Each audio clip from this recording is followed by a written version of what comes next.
Let's talk about player rewards. Absolutely leveling up, absolutely helping the realm. But the allure of D&D is the gold, is the magic items, is the treasure. Going in and liberating it, powering up, leveling up. And in this previous vlog that I posted to the channel here, I was talking about skill checks, and we were exploring them and, of course, negotiating for more payment, more money. And have you ever noticed, as a player, the DM, so we're at the start of the quest and we're negotiating, right? I want you to go into these mountains. I want you to recover the Heartstone. I'm giving you a lead-lined box, a pair of lead gloves, and these lead tongs. Don't touch the Heartstone. I can't tell you why. I'm not going to tell you why, but here you go. Now, right away, the rogue in the party's like, I'm touching the Heartstone. I'm touching it.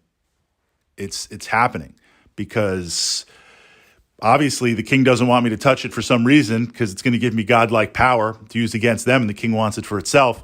It's happening. Then the rogue's thinking, if nobody's going to touch the Heartstone, nobody knows what it does. So if I capture the Heartstone, if I find it, whatever this thing is, then get it cut, bring it to my fence in the Thieves Guild, get one cut to look like it. I put that in the box, give that, collect the gold, and fence the real one. I know what's going on.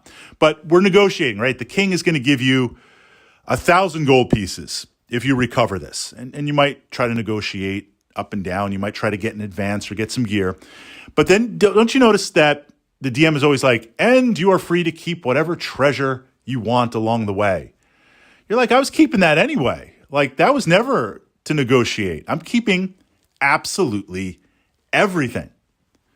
Now, motivation. Let's talk about treasure as motivation as the DM.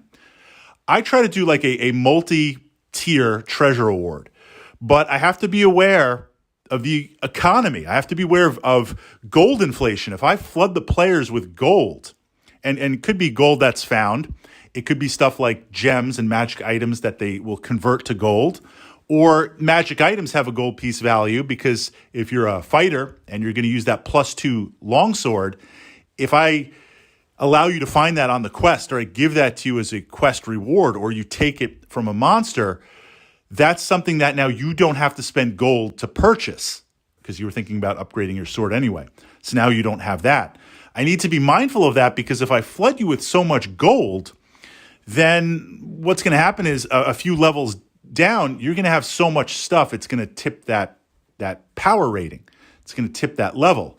So I like to give out multi-tiered rewards. So this idea of we have a quest within a quest within a quest.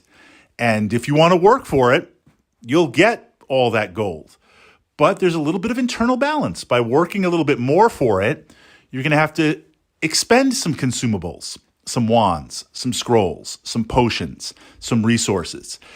If you're going to get 500 gold bonus, it might cost you 250 to get that. I'm trying to balance things out. So we'll have the main quest. Go on the main quest, find the Heartstone, 1,000 gold pieces, divide it by the party.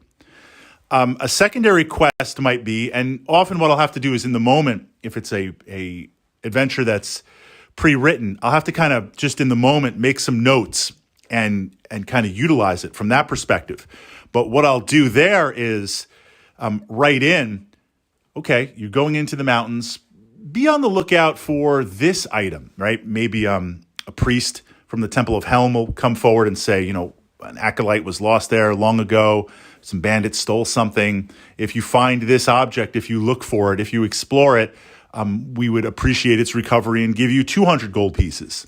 So the individual player characters that have a tie-in to the game, I'll give them like some side quests along the way, some other possibilities that they can keep an eye out for. And then I look and say, well, what's the most obvious place to put this? Or where can we tie this into the adventure? So we have those secondary type rewards.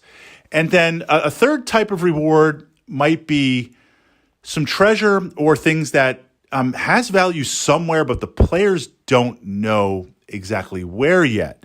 You might see this with rare spell components if they find them, even if you're not a magic user, or a sorcerer or a wizard.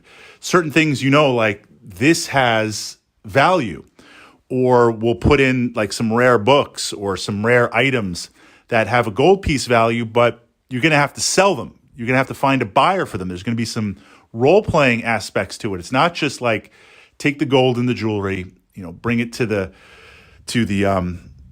guild and just sell it. Like the guild will look at these books and be like, well, they're worth money. They're rare. We don't know what to do with them. Let's try and find a buyer. So you'll have to negotiate back and forth. I find by doing that, I can give out a lot of treasure.